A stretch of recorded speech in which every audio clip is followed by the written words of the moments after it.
दीमक वाला ससुराल। रेणुका बड़े ही कड़े स्वभाव और कंजूस औरत है, जिसका घर तो बड़ा है लेकिन बहुत पुराना और टूटा फूटा। मोहन और श्याम की उम्र शादी लायक हो गई है, लेकिन दोनों में से कोई कमाता नहीं है। एक रोज जीवन अपनी बीवी रेणुका से कहता है, लगता है घर बनवाना होगा, नहीं तो दोनों बच्चों की शादी नहीं हो पाएगी। हम और 20 साल रहेंगे, तब तक तो ये घर चल ही जाएगा। फिर दोनों बेटे समझे हमें क्या। अभी देखो कैसे मैं दोनों की शादी करवाती हूँ। रेणुका अपने पुश्तैनी पंडित को घर पर बुलाकर कहती है, पंडित जी, मेरे दोनों बेटों की शादी की जिम्मेदारी आपकी है। कोई गरीब घर की लड़की जल्द से जल्द बताइए जिसे मैं बहू बना सकूं। माँ जी घर बनवा लीजिए, फिर खुद ही रिश्ते आने लगेंगे। वैसे भी घर गिरने को हो रहा है, कोई दब जाए उससे पहले तो बनवा लीजिए। गिर गया, कुछ बाकी है? अभी 20 साल तक इस घर को कुछ नहीं होगा। मेरे मरने के बाद बच्चे समझे मुझे क्या। पंडित जी वहाँ से निकल जाते हैं। ऐसे लोगों के घर कोई गरीब भी अपनी बेटी ना दे, जहाँ की दीवारें तक मुरझा गई है। लेकिन कोई लड़की तो देखनी ही पड़ेगी, नहीं तो चुड़ैल रेणुका से मुझे कोई नहीं बचा सकता। मदन की छोटी सी पान की दुकान है और वो रेणुका के घर में अपनी बेटी को देने को तैयार हो जाता है। धूमधाम से रेणुका और श्याम की शादी हो जाती है। लक्ष्मी जैसे ही घर में पहला कदम रखती है, रेणुका चिल्लाती हुई कहती है, अरे घूरा घूरी मत कर, खुद मैलों से आई है क्या? इतनी तेज आवाज़ सुनकर लक्ष्मी सहम जाती है और रोने लगती है।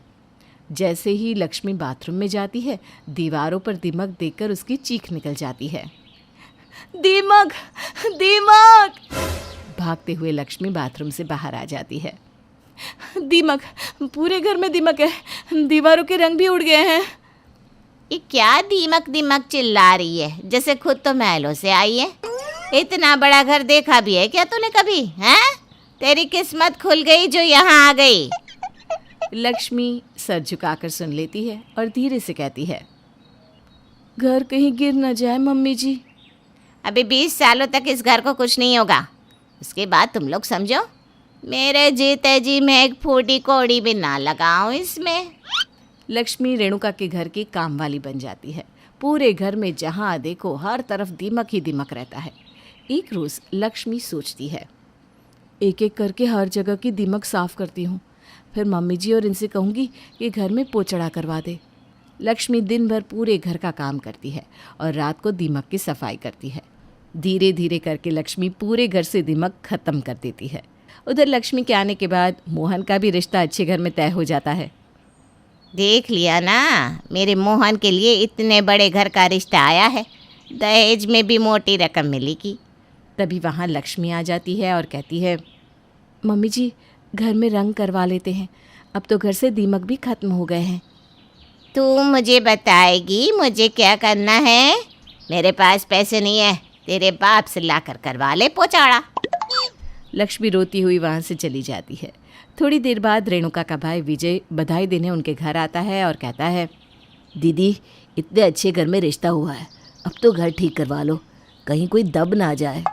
20 सालों तक घर को कुछ नहीं होगा, मैं मर जाऊंगी फिर बच्चे समझे। दीदी कहीं ऐसा ना हो कि घर की ऐसी हालत देखकर ज्योति के घर वाले रिश्ता तोड़ दे, दहेज के भी पैसे चले जाएंगे, पूरे घर में दीमक दिखता है, ये अच्छी बात नहीं है। दीमक तो उस लक्ष्मी ने हटा दिए हैं, पोछड़ा करवा देती हूँ। बरसों के बाद रेणुका के घर में पोछड़ा होता है।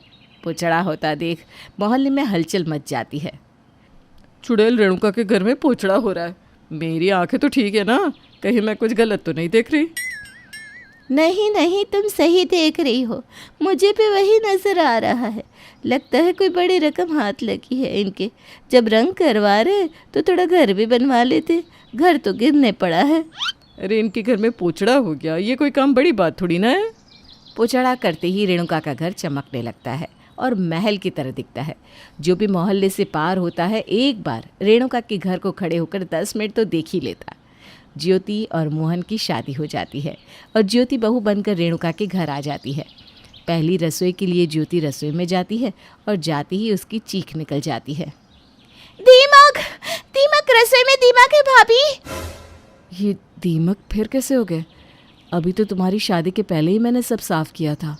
दीमक उड़कर खाने में ना चला जाए, इससे तो बीमारी हो जाएगी।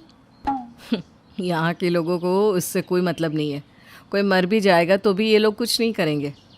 अभी तो तुम आई ही हो ना, देखती जाओ इनके तौर तरीके।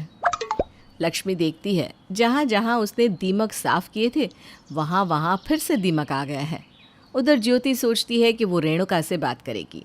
खाने की मेज पर ज्योति कहती है, मम्मी जी, रसोई में दीमक है, मिस्त्री बुलवा कर दीमक हटवा कर मरम्मत करवानी होगी, वरना दीमक से किसी की जान भी जा सकती है। क्या? इस घर में कोई नहीं मरने वाला, सब मेरी छाती पर मूंग डालेंगे। जब मैं शादी होकर आई थी तो ज़मीनों में दीमक चलते थे, इनकी तो छाती पर दीमक चलने लगते थे। हम तो नहीं मरे। छोटी सी बात का बतंगड़ तुम लोगों से कोई बनवा ले बस। रेणुका ज्योति को नेक देने की जगह एक लेक्चर देती है और ज्योति बेचारी कुछ नहीं कह पाती। अगले दिन ज्योति अपने कमरे में सो रही होती है। अचानक उसकी आंख खुलती है और वो देखती है कि उसकी सीलिंग पर दीमक लगा है। दीमक देखकर वो झट से उठकर कमरे से भागती हुई कहती है, जहाँ देखो दीमक ही दीमक है, सीलिंग खोखली कर देंगे दीमक। आप लोगों को तब समझ में आएगा जब कोई दबकर मर जाएगा। 20 सालों तक इस घर को कुछ नहीं होगा, उसके बाद तुम लोग अपना अपना देखो। मेरे पास तो पैसा नहीं है, जिसके पास है वो बनवा ले। ज्योति का खून गर्म हो जाता है और वो लक्ष्मी के साथ इन लोगों को सबक सिखाने की ठान लेती है। अगले दिन जब सब खाने के टेबल पर बैठे होते हैं तब ज्योति दीमक की मिट्टी उठाकर खाने के टेबल के नीचे रख देती है और दीमक उड़कर रेणुका की थाली में आ जाते हैं। दीमक देखकर रेणुका की हालत खराब हो जाती है और वो चिल्ला पड़ती है, तुम दोनों की दोनों क्या करती हो? मेरी थाली में दीमक कैसे आ गया? दीमक पर किसी का बस थोड़ी ना है, वो तो कहीं से भी उड़कर आ जाते हैं। अब हम इसमें क्या करें? लगता है मेरे मुंह में दीमक चला गया है।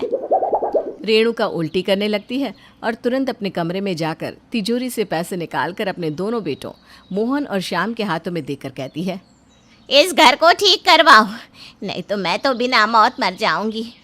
श्याम और मोहन मिस्त्रियों को बुलवाते हैं और घर के काम लगवाते हैं। अपने घर पर काम लगा देखकर ज्योति और लक्ष्मी की आंखों में चमक आ जाती है। आखिर हमारे घर में भी काम लग ही गया। हाँ, ये सब तेरे ही कारण मुमकिन हो पाया है ज्योति।